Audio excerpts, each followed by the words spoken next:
오늘 우리가 같이 나눌 말씀은 에베소서 5장 18절 말씀입니다. 제가 봉독하겠습니다. 술 취하지 말라. 이는 방탕한 것이니 오직 성령으로 충만함을 받으라. 아멘.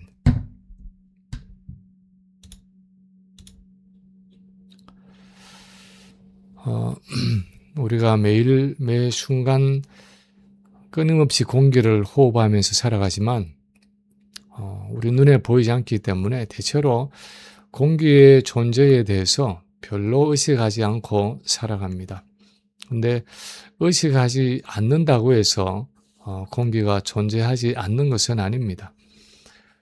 그런데 우리가 성령에 대해서 말할 때도 비슷한 이야기를 할 수 있습니다.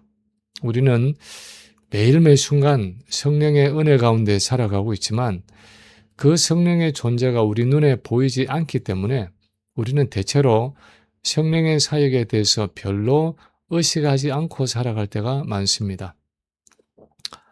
성령 강림 주간이나 성령에 대한 특별한 설교를 하게 되면 가끔씩 이 성령의 존재나 사역에 대해서 한 번 더 생각하게 되고 그분의 중요성을 다시 한번 상기시키게 되지만 성령의 임재에 대해서 또 금방 잊어버리고 살아가는 것이 우리의 일반적인 신앙생활입니다.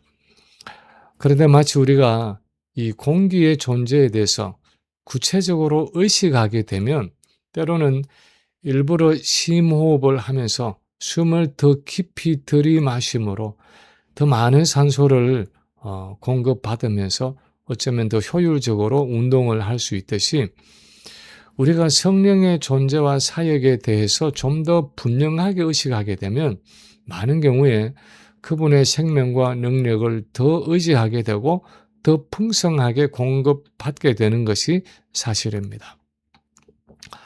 바울은 오늘 본문에서 술 취하지 말라. 이는 방탕한 것이니 오직 성령으로 충만함을 받으라 하고 말씀하고 있는데 이 구절을 문법적으로 좀 더 깊이 분석을 해보면 이 성령 충만의 성격이 어떤 것인지를 우리가 좀 더 분명하게 알 수 있습니다. 첫 번째, 오늘 본문을 통해서 우리가 기억할 것은 우리 안에 내재하시는 성령은 우리를 충만하게 채우기를 원하신다 하는 사실입니다. 우리 안에 계시는, 우리 안에 내재하시는 이 성령은 우리를 충만하게 채우기 원하신다 하는 사실입니다. 사실 그것을 위해서 오순절에 성령이 오셨습니다. 우리 한글로 성령으로 충만함을 받으라 그렇게 되어 있고 영어로 be filled with the Holy Spirit 그렇게 번역하고 있는 이 충만함을 받으라 하는 이 동사는 수동태의 동사입니다. 아마 우리 한글로도 성령으로 충만케 되라 그렇게 번역하는 것이 이 수동형의 동작을 나타내는데 훨씬 더 도움이 될 것입니다. 이 성령으로 충만함을 받는다 할 때에 이 받으라 할 때 받는다라는 동작은 상당히 능동적인 느낌을 줍니다. 공을 받는다, 물건을 받는다 할 때 거기에는 받는 사람의 능동적인 동작이나 역할이 상당히 강조되고 있습니다. 어떤 의미에서는 내가 받는 것이고 내가 행동의 주체가 되는 것 같은 인상을 줍니다. 실제로 많은 사람들이 내가 무언가 함으로써 성령의 충만을 받아내야 한다고 생각을 합니다. 예를 들어서 40일 금식 기도를 한다든가 소나무 뿌리 몇 개를 뽑아야 하는 어떤 적극적인 행동으로 생각을 합니다. 그런데 본문에서 성령의 충만을 받아라 하는 이 표현은 그것보다 훨씬 더 수동적인 개념입니다. 만약에 좀 풀어서 의역을 하면 성령께서 너를 충만하게 채우시도록 허용해라. 너를 주장하시고 다스리기 원하시는 그 성령의 사역에 순복해라 하는 의미입니다. 영어로 표현하면 Let the Holy Spirit fill you 하는 의미입니다. 이것은 마치 배를 타고 대양을 건너가는 사람이 스스로 바다 위에 바람을 불게 만들 수는 없지만 바람이 불어올 때 그 불어오는 바람에 돛을 올려서 그 바람을 최대한 받을 수 있도록 하듯이 우리도 불어오는 바람처럼 내 삶 속에 역사하시는 그 성령의 사역에 온전히 나를 맡겨서 그 성령의 인도하심과 능력을 의지하고 살아가라 하는 의미입니다. 오순절에 성령이 이 땅에 오시고 우리 몸을 성전 삼아서 내재하시는 것은 무엇보다도 그리스도의 왕권, 그리스도의 주권을 행사하기 위함이었습니다. 나의 이 몸이 더 이상 내 것이 아니라 십자가에 피 흘려 죽으심으로 내 몸을 값주고 사신 그리스도의 것이기 때문에 그 그리스도의 주인 되심을 실제로 내 인격과 삶 속에 실현하기 위해서 오신 분이 바로 오순절의 성령입니다. 그래서 그분은 우리 안에서 끊임없이 우리를 충만케 하기를 원하시고 끊임없이 우리의 인격과 삶을 주장하기를 원하십니다.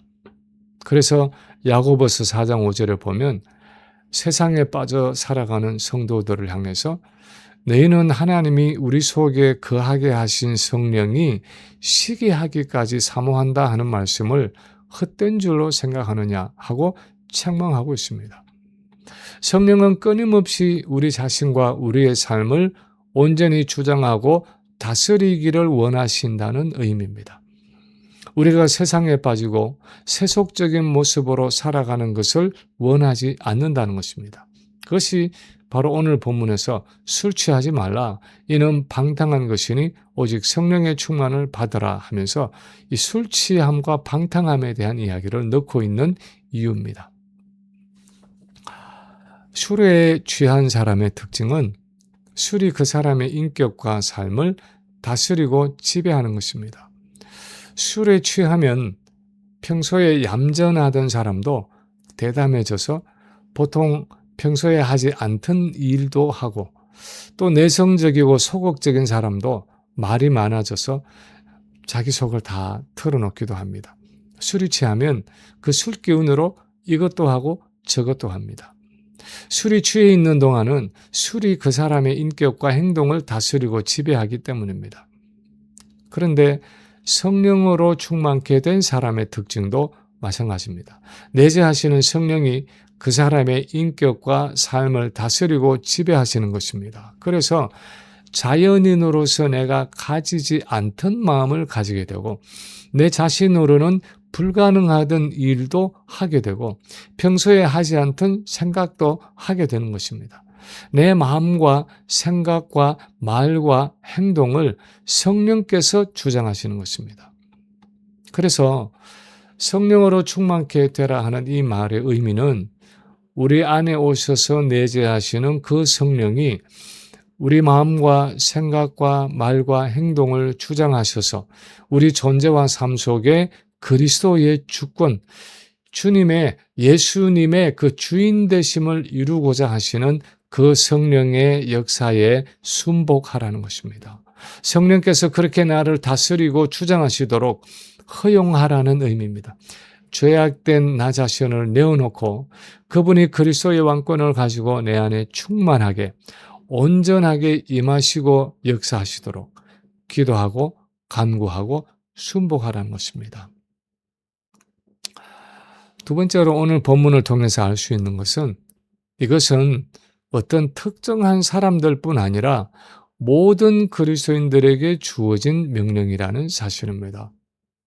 어떤 특정한 개인이 아니라 모든 그리스도인들에게 주어진 명령이다 하는 사실입니다.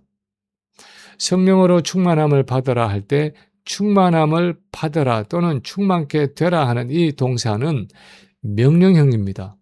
어떤 특정한 성도들뿐 아니라 모든 성도들에게 주어진 명령입니다. 성경에서 명령이라는 것은 그것이 그냥 권장사항이 아니라 원하면 하고 원하지 않으면 하지 않을 수도 있는 선택사항이 아니라 반드시 해야 하는 의무라는 것입니다. 성령으로 충만케 되는 삶이라는 것은 그리스도인이라면 마땅히 해야 하는, 반드시 해야 하는 일이라는 것입니다. 우리가 당연히 그렇게 살아가야 하는 삶이라는 것입니다. 사실 구약 시대에는 모든 언약 백성들에게 성령으로 충만하라는 명령이 가능하지 않았습니다. 구약 시대는 왕이나 제사장이나 선지자나 나실인이나 하나님의 일을 특별하게 위임받은 사람에게만 성령이 임하고 역사하셨습니다. 그렇지만 우리가 아는 것처럼 오순절 이후에는 모든 육체에 성령이 부어졌습니다. 요엘서에서 예언한 것처럼 이 말세에는 예수를 믿는 우리 모든 성도에게 성령이 오셔서 내재하시고 역사하십니다. 고린도전서 12장 3절에 보면 바울은 성령으로 아니하고는 누구든지 예수를 주시라 고백할 수 없느니라 하고 기록하고 있습니다. 그 말은 우리 모두는 성령을 통해서 예수님을 주라고 고백하고 그 주님 되심을 인정하며 예수를 믿게 되었다 하는 의미입니다. 다시 말하면 우리가 예수를 믿게 된 것은 성령이 우리 마음을 여시고 예수님을 영접하게 하셨기 때문이고, 이제 그 성령으로 충만하게 되는 일은 예수님을 주로 고백하는 모든 사람에게 주어진 명령이라는 말입니다. 나는 예수는 믿는데 성령으로 충만케 되는 것은 나하고는 관계없어 하고 말할 수 없다는 것입니다. 나는 예수를 주로 고백하기는 하는데 성령으로 충만할 필요는 없어 하고 말해서는 안 된다는 것입니다. 예수님이 오순절에 성령을 보내시고 우리 안에 내재하게 하신 목적은 성령이 우리 모든 성도들 안에서 예수님을 내 인생과 삶의 주인이라고 고백하게 하실 뿐 아니라 그 성령으로 충만케 되어서 내 육신의 힘으로가 아니라 그 성령의 능력으로 살아가도록 하기 위함이라는 것입니다. 마치 예수님이 겟세마네 동산에서 기도하실 때 내 뜻대로 마옵시고 아버지의 원대로 하옵소서 하고 고백하셨듯이 우리도 매일의 삶 속에서 내 뜻대로 마옵시고 아버지의 원대로 하옵소서 하는 그 순종의 고백을 할 수 있도록 하기 위해서 성령이 우리 안에 들어와 계실 뿐 아니라 우리를 충만케 하기를 원하신다는 것입니다. 그렇지 않으면 그 누구도 내 육신의 능력으로는 내 뜻을 꺾고 아버지의 뜻을 행하며 살아갈 수 없다는 것입니다. 우리는 베드로의 실패를 잘 알고 있습니다. 베드로는 용기가 없는 사람이 아니었습니다. 베드로는 배짱이 없는 사람이 아니었습니다. 그는 평생 바닷가에서 잔뼈가 굵은 어부로서 목숨을 내어놓고 무슨 일이든 할 수 있는 사람이었습니다.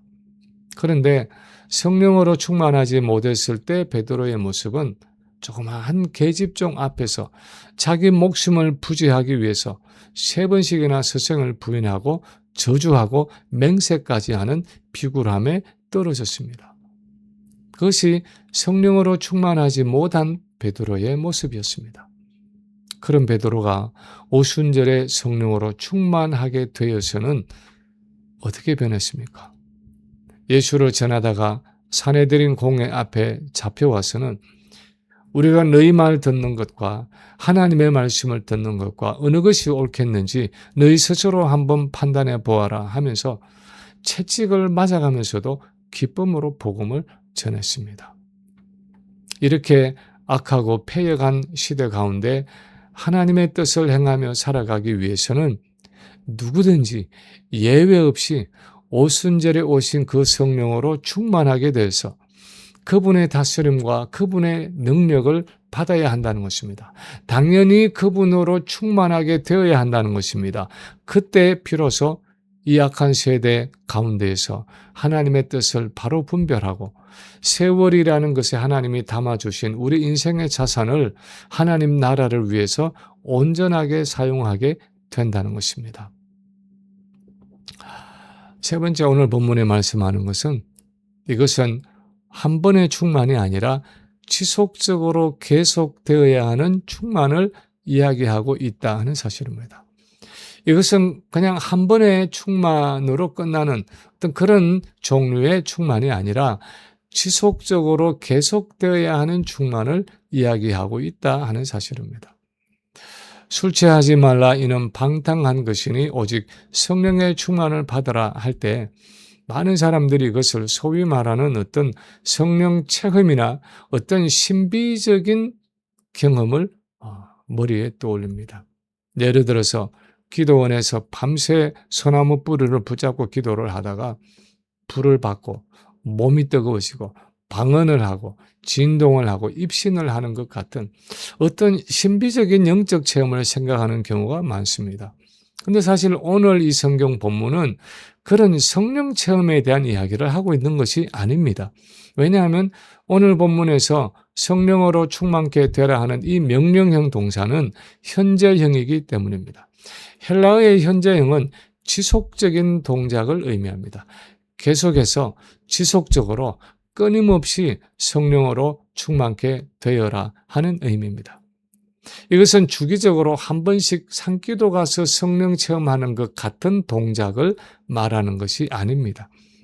아마도 우리가 이 현재형의 명령을 통해서 가장 먼저 머리에 떠올려야 하는 이미지는 바다 위에서 바람을 가득 채운 돛을 달고 항해를 하는 범선의 모습일 것입니다. 요즘은 배들이 거의 모터 엔진으로 다니지만 예전에 배들은 노를 저어서 가든지 아니면 돛을 달아서 항해했습니다. 특히 큰 대양을 건너갈 때 배들이 사용했던 방식은 두껍고 큰 헝겊으로 만든 돛을 달고 가는 것이었습니다. 바다 위에 강한 바람이 불어오면 헝겊으로 만들어진 여러 개의 돛을 모두 펴서 올렸습니다. 그러면 그 펼쳐진 돛에 바람이 가득 차서 바람이 그 돛에 충만하게 채워지면 그 배를 밀어주는 바람의 힘으로 원하는 목적지를 향해서 밀려갔습니다. 그 목적지를 향해서 항해했습니다. 배가 바람에 끊임없이 밀려서 지속적으로 앞으로 나아갔습니다. 오늘 본문에서 성령으로 충만케 되어라 할 때의 이미지도 그런 이미지입니다. 오순절에 주님이 보내신 성령이 이 땅에 오셔서 이제는 부는 바람과 같이 영적인 생기로 진리의 영으로 성도의 구원을 돕는 보혜사로 우리의 인격과 삶 속에 불어오고 있기 때문에 우리는 마치 돛을 높이 올려서 그 불어오는 바람을 가득 채우듯이 지속적으로 계속해서 끊임없이 그 성령의 바람을 충만하게 받으며 살아가야 한다는 것입니다. 가끔씩 기도원에 가고 가끔씩 부흥 집회를 해서 그때는 불을 받아서 성령으로 충만하게 되고 다른 때는 매일 살아갈 때는 그냥 성령과 관계없이 살아가는 삶이 아니라 지속적으로 현재적으로 끊임없이 그 불어오는 성령의 바람을 받아서 매일의 삶, 매 순간 일상의 삶을 성령으로 충만하게 되어서 살아가라는 말입니다. 예전에 한국에 있을 때 저는 시골에 살았는데 어릴 때 가방을 메고 들판을 가로질러 걸어갈 때가 있습니다. 그럴 때 어떤 때 이 바람이 뒤에서 세차게 불어오면 내가 걸어가는데 하나도 힘들지 않게 집으로 걸어올 때가 있습니다. 바람이 등 뒤에서 나를 밀어주기 때문에 나는 그냥 발만 떼면 바람의 힘으로 저절로 걸어가는 듯이 먼 길을 수월하게 가방을 쥐고도 수월하게 걸어서 집으로 돌아올 때가 있었습니다. 때로는 성령이 그렇게 우리를 도우시는 듯이 느껴질 때가 있습니다. 내가 생각지 않은 방식으로 어떤 일들이 풀어지고 상황이 맞아 들어갈 때가 있습니다. 내가 했다라고 말하기에는 너무나 신기한 어떤 성령의 역사 속에 살아갈 때가 있습니다. 표현하기는 어려운데 뭔가 성령의 힘에 의해서 밀려서 저절로 살아가는 듯이 생각될 때가 있습니다. 내 마음과 생각과 말이 내 것 같지가 않고 성령께서 내 안에서 주장하신다는 것을 느낄 때가 있습니다. 말로 형용할 수 없는 어떤 성령의 역사를 의식할 때가 있습니다. 오늘 본문의 동사가 그런 동사입니다. 매일의 일상의 삶 속에 그렇게 성령의 지속적인 영향력 속에서 매일 매 순간을 살아가라는 것입니다. 성령은 인격적인 분입니다.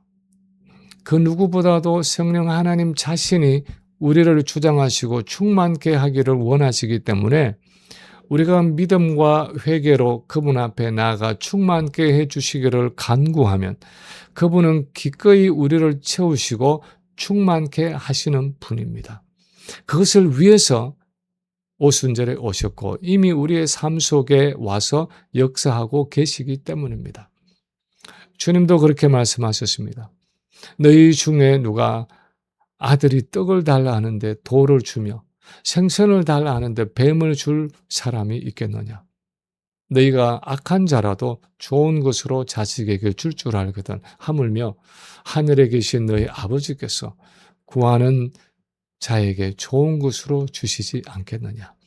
누가복음에는 똑같은 그 구절을 이 마지막에 누가복음은 이것을 하물며 너희 하늘 아버지께서 구하는 자에게 성령을 주시지 않겠느냐 그렇게 명시하고 있습니다.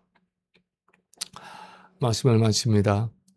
어떻게 우리가 이 악한 세대 가운데서도 우리 인생을 낭비하지 않고 하나님의 뜻을 행하며 살아갈 수 있습니까? 오늘 본문은 성령으로 충만케 되라고 말씀하고 있습니다. 우리는 과연 성령으로 충만한 삶을 살아가고 있습니까? 그것을 내 신앙의 목표로 삼고 살아가고 있습니까? 그것을 위해서 기도하고 그것을 위해서 간구하고 있습니까? 이 성령으로 충만한 삶을 살아가기 위해서는 우리는 내 안에 계시는 성령께서 그것을 원하신다는 사실을 누구보다도 성령 자신이 그것을 원하신다는 사실을 기억해야 합니다. 또한 이것이 그냥 선택사항이 아니라 예수를 주로 고백하는 모든 그리스도인에게 주어진 특권이고 명령이라는 사실을 기억해야 합니다. 또한 우리는 그분이 나를 매일 매 순간 온전히 다스리고 주장하시도록 기도하면서 끊임없이 나의 불신앙과 죄악을 내려놓아야 합니다. 그때 그분이 우리를 더욱 충만하게 채우시고 우리의 심령을 더욱 온전히 주장하시고 우리의 삶을 하나님의 뜻 가운데로 인도하시는 것입니다. 이미 이 땅에 오셔서 우리 안에 불고 있는 이 성령의 바람, 이 성령의 역사에 우리 자신을 온전히 의탁하고 그분으로 충만하게 되어서 하나님 나라의 지혜로운 청지기로 이 땅을 살아가는 우리 모든 성도들 되시기를 주님의 이름으로 간절히 축원합니다.